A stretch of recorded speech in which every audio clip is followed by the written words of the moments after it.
Hey guys, welcome to government jobs Gyan YouTube channel. Guys, आज की इस वीडियो में हम बात करेंगे NIACL के new recruitment notification online form apply process के बारे में।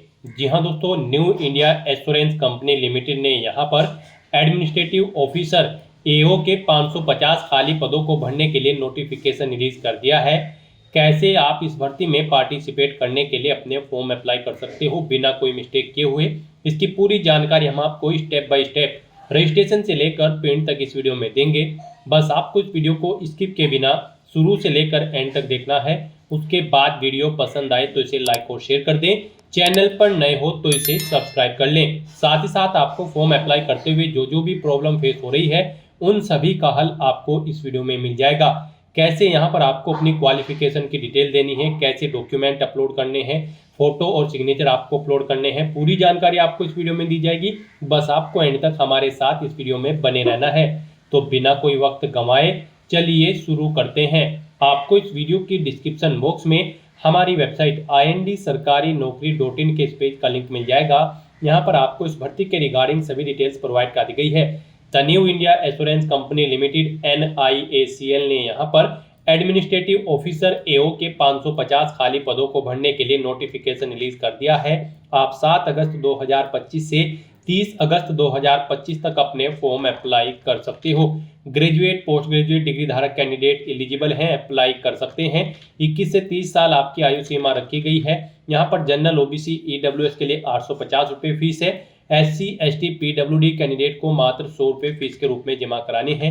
आप ऑल इंडिया से ऑनलाइन मोड में अप्लाई कर सकते हो। उसके लिए आपको इस पेज को नीचे स्क्रॉल डाउन करते हुए इंपॉर्टेंट लिंक सेक्शन में आना है। ऑफिशियल नोटिफिकेशन PDF लिंक पर क्लिक करके इस भर्ती के नोटिफिकेशन को ओपन कर लेना है और इसमें से आपको पूरी डिटेल रीड कर लेनी है। यहाँ पर आपको सभी डिटेल्स प्रोवाइड कर दी गई है, जैसे कि क्या पोस्ट का नाम है, कितनी उसके लिए नंबर ऑफ वैकेंसीज है, कौन सी कैटेगरी के लिए कितनी वैकेंसीज है, क्या यहाँ पर आपका एलिजिबिलिटी क्राइटेरिया होना चाहिए, कैसे आप अप्लाई कर सकते हो, कब से कब तक अप्लाई कर सकते हो, पूरी जानकारी आपको इस नोटिफिकेशन में दे दी गई है। आप सभी डिटेल्स यहाँ से रीड करें, उसके बाद अपने फॉर्म अप्लाई कर लें।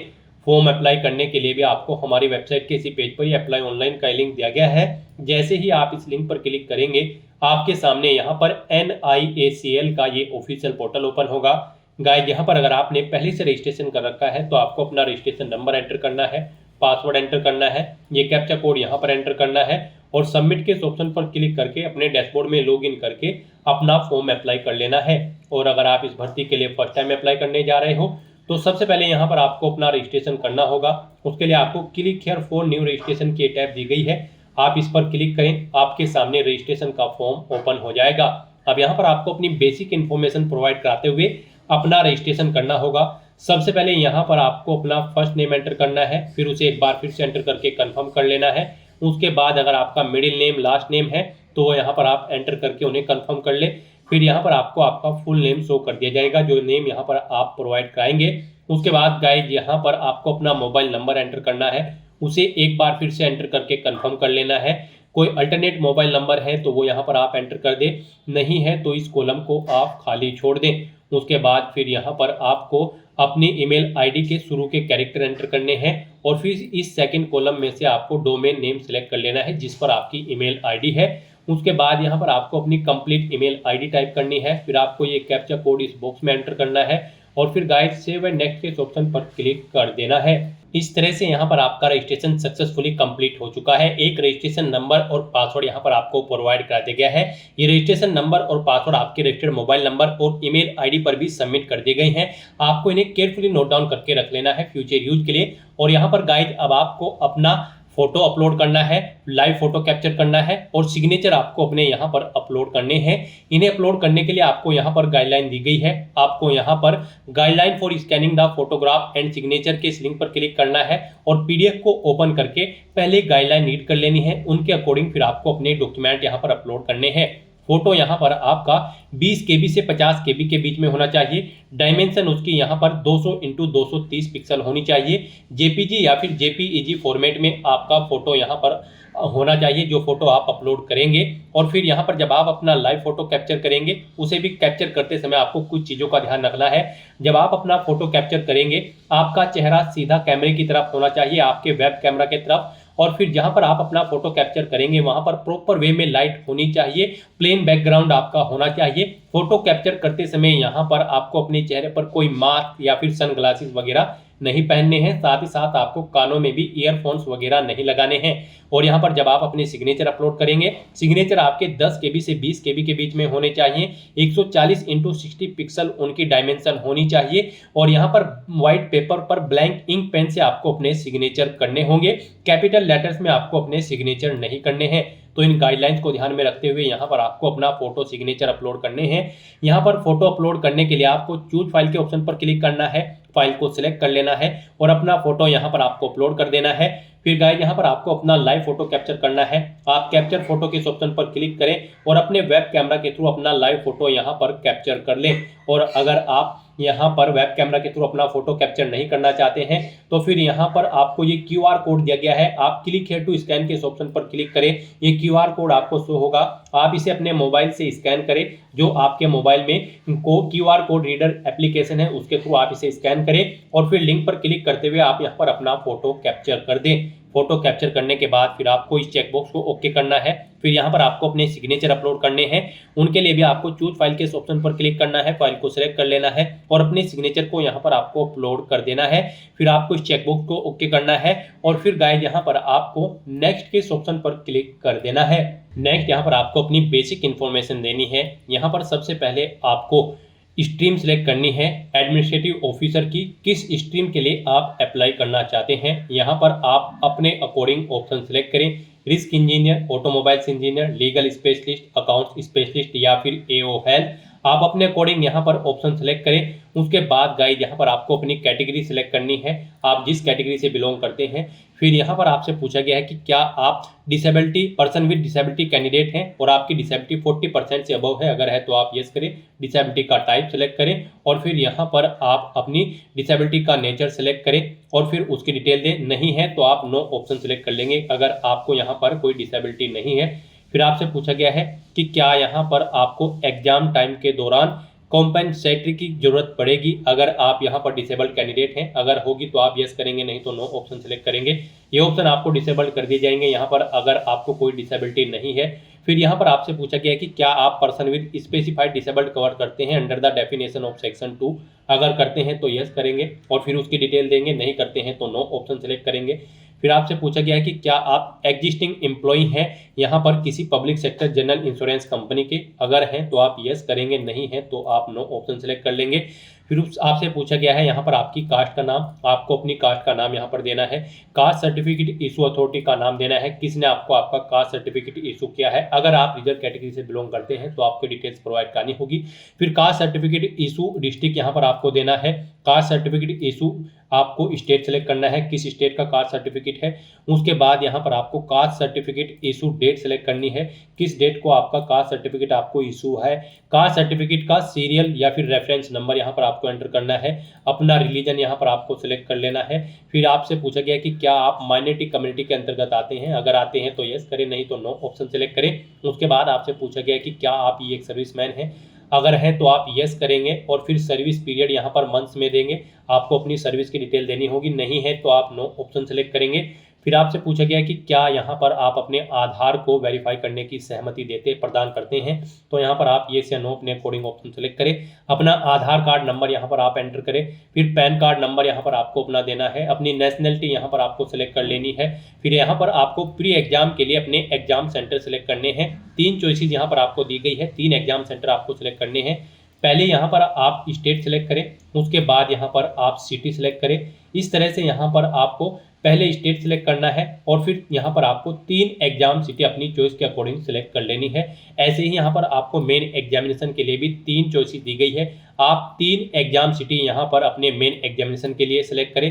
यहाँ पर भी आपको पहले स्टेट सेलेक्ट करना है, फिर उसकी सिटी सेलेक्ट कर लेनी है। इस तरह से यहाँ पर आप जिस सिटी को फर्स्ट नंबर पर प्रेफरेंस देना चाहते हैं उसे फर्स्ट नंबर पर सिलेक्ट करें, जिसे सेकंड पर उसे सेकंड, जिसे थर्ड पर उसे थर्ड नंबर पर आप सिलेक्ट कर लें। इस तरह से यहाँ पर आपको अपने प्री और मेन एग्जाम के एग्जाम सेंटर प्रोवाइड करा देने हैं। फिर यहाँ पर आपको अपनी डेट ऑफ बर्थ सेलेक्ट करनी है, उसके बाद आपको अपना जेंडर सेलेक्ट करना है। फिर आपके जुड़वा भाई बहन हैं तो आप यस करेंगे, उनका नाम देंगे, उनका जेंडर सेलेक्ट करेंगे, नहीं है तो नो ऑप्शन सेलेक्ट करेंगे।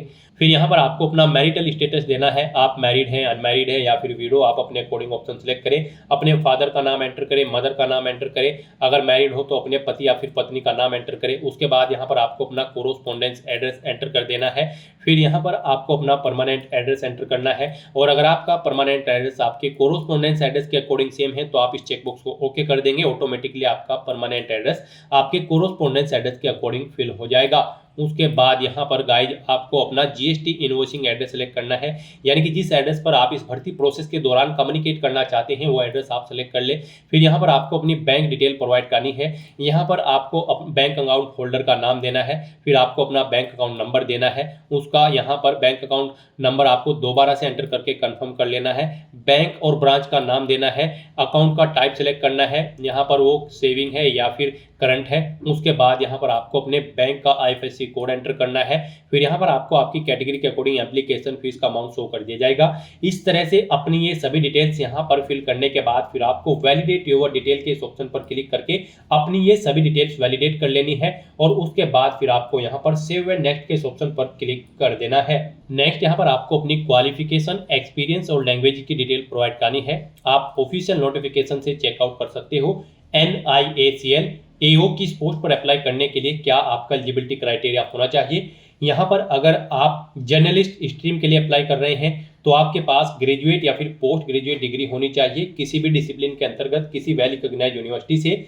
यहाँ पर 60% मार्क्स रिक्वायर्ड है जनरल कैटेगरी कैंडिडेट के लिए, और यहाँ पर 55% मार्क्स होने चाहिए SC ST PWD कैंडिडेट के लिए अगर वे जर्नलिस्ट स्ट्रीम के लिए अप्लाई कर रहे हैं। और अगर यहाँ पर स्पेशलिस्ट के लिए अप्लाई कर रहे हैं तो यहाँ पर आप चेकआउट कर सकते हो। अगर आप रिस्क मैनेजर की स्ट्रीम के लिए अप्लाई कर रहे हैं तो आपके पास यहाँ पर इंजीनियरिंग की ग्रेजुएट या फिर पोस्ट ग्रेजुएट डिग्री होनी चाहिए किसी भी डिसिप्लिन के अंतर्गत मिनिमम 60% मार्क्स के साथ, और 55% मार्क्स रिक्वायर्ड है SC ST PWD कैंडिडेट के लिए। और अगर आप ऑटोमोबाइल्स इंजीनियर की स्ट्रीम के लिए अप्लाई कर रहे हैं तो फिर आपके पास BTech या फिर ME MTech की डिग्री होनी चाहिए ऑटोमोबाइल्स के अंतर्गत। यहाँ पर ऑटोमोबाइल इंजीनियरिंग में मिनिमम 60% मार्क्स और 55% मार्क्स के साथ यहाँ पर रिजर्व कैटेगरी कैंडिडेट को। तो यहाँ से आप जिस भी स्पेशलाइजेशन के लिए अप्लाई कर रहे हैं उसकी मिनिमम क्वालिफिकेशन की डिटेल यहाँ से चेकआउट कर सकते हो, और उसकी डिटेल फिर यहाँ पर आपको प्रोवाइड करानी है। तो यहाँ पर आप अपने अकॉर्डिंग अपनी डिग्री की स्ट्रीम सेलेक्ट करें जिसके अंतर्गत आपने अपनी ग्रेजुएशन पास आउट की है। सबसे पहले यहाँ पर आपको अपनी ग्रेजुएशन की डिटेल प्रोवाइड करनी होगी जो कि रिक्वायर्ड है यहाँ पर किसी भी पोस्ट की स्ट्रीम पर अप्लाई करने के लिए। तो यहाँ पर आप अपनी ग्रेजुएशन की स्ट्रीम सेलेक्ट करें, उसके बाद डिग्री का नाम यहाँ पर आप प्रोवाइड कराएं।